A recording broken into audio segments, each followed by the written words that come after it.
ang Espiritu ay kapangyarihan. Kaya, sabihin sa katabi, may powers ka.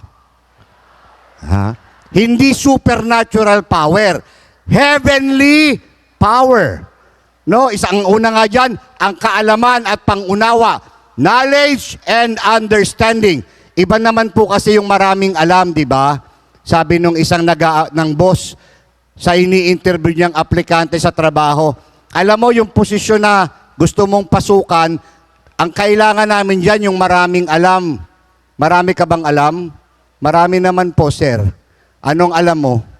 Alam ko po kung saan kayo nakatira. Alam ko din kung saan nag-aaral mga anak nyo. Alam ko nga kung sino totoo nyong asawa eh. Tsaka kung saan kayo naglalagay gabi-gabi. Tama na, iho. Dami mo palang alam. Tanggap ka na. Ganyan, ang iba yung marami kang alam.